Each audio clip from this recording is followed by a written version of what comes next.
जय श्री कृष्ण। जय माता ललिता की। नमस्कार दोस्तों, स्वागत है आप सभी का हमारे चैनल भक्ति ज्ञान में। दोस्तों, आज मैं आपको ललिता पंचमी व्रत की कथा सुना रहा हूँ। ललिता पंचमी का व्रत शारदीय नवरात्रि में आश्विन माह के शुक्ल पक्ष की पंचमी तिथि के दिन रखा जाता है। इस दिन माँ दुर्गा के पांचवें रूप में माँ स्कंद माता की पूजा के साथ देवी सती के रूप में माँ ललिता की भी आराधना की जाती है। ललिता पंचमी का व्रत 7 अक्टूबर 2024 सोमवार को रखा जाएगा। मान्यता है कि माँ ललिता की पूजा से जीवन में कष्ट समाप्त हो जाते हैं और सुख समृद्धि का वास होता है। ललिता पंचमी की व्रत कथा के बिना अधूरा माना जाता है। ललिता पंचमी की व्रत कथा।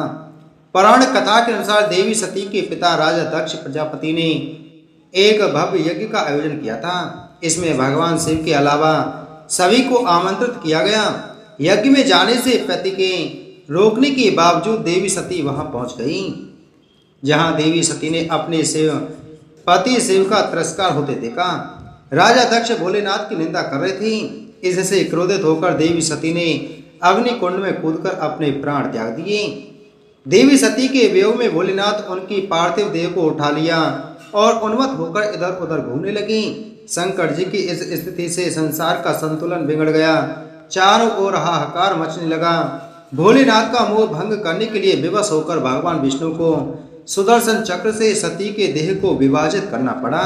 इस दौरान देवी सती के शरीर के अंग जिन जगहों पर गिरे वह स्थान शक्तिपीठ कहलाए। नैमिषारण्य में मां सती का हृदय गिरा। इसे शंकर भगवान ने अपने हृदय में धारण कर लिया था। इसी वजह से वह ललिता कहलाई। नैमिष एक लिंग धारणी शक्तिपीठ स्थल है। यहाँ लिंग स्वरूप में भगवान शिव की पूजा की जाती है। साथ ही यहाँ ललिता देवी की भी पूजा की जाती है। पौराणिक कथा के अनुसार देवी ललिता आदि शक्ति का वर्णन देवी प्राण में प्राप्त होता है। नैमिषारण्य में एक बार यज्ञ हो रहा था, जहाँ दक्ष प्रजापति के आने पर सभी देवतागण उनका स्वागत करने के लिए उठे, लेकिन भगवान शंकर वहां होने के बावजूद भी नहीं उठे। इसी अपमान का बदला लेने के लिए दक्ष ने अपने यज्ञ में शिवजी को आमंत्रित नहीं किया था, जिसका पता मां सती को चला और वो बिना भगवान शंकर से अनुमति लिए अपने पिता राजा दक्ष के घर पहुंच गईं। उस यज्ञ में अपने पिता के द्वारा भगवान शंकर की निंदा सुनकर और खुद को अपमानित होते देखकर उन्होंने उसी अग्नि कुंड में कूदकर अपने प्राणों को त्याग दिया। भगवान शिव को इस बात की जानकारी हुई तो वह मां सती के प्रेम में व्याकुल हो गई और उन्होंने सती को उठाकर अपने कंधे पर रखकर इधर उधर उन्मत्त होकर घूमना शुरू कर दिया। भगवान शंकर की इस स्थिति से विश्व की संपूर्ण व्यवस्था छिन्न भिन्न हो गई। ऐसे में विवश होकर अपने सुदर्शन चक्र से माता सती के शरीर के टुकड़े टुकड़े कर दिए, जिसके बाद मां सती के शरीर के अंग कट कट कर गिर गई और उन अंगों से शक्ति विभिन्न प्रकार की आकृतियों से उन स्थानों पर विराजमान हुई और वह शक्तिपीठ स्थल बन गई। माँ देवी उन स्थानों पर भैरव के विभिन्न रूपों में स्थित हैं। नैमिषारण्य में माँ सती का हृदय गिरा था।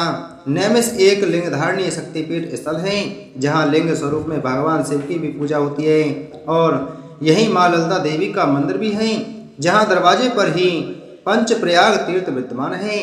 भगवान शंकर को हृदय में धारण करने पर सती नैमिष में लिंग धारणी नाम से विख्यात हुई। उन्हें ललिता देवी के नाम से पुकारा जाने लगा। एक अन्य कथा अनुसार ललिता देवी का प्रादुर्भाव तब होता है जब ब्रह्मा जी द्वारा छोड़े गए चक्र से पाताल समाप्त होने लगा। इस स्थिति से विचलित होकर ऋषि मुनि भी घबरा जाते हैं और संपूर्ण पृथ्वी धीरे धीरे जलमग्न होने लगती है। तब सभी ऋषि माता ललिता देवी की उपासना करने लगते हैं। प्रार्थना से प्रसन्न होकर देवी जी प्रकट होती हैं।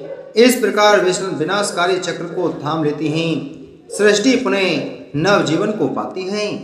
बोलो ललिता देवी माता की जय।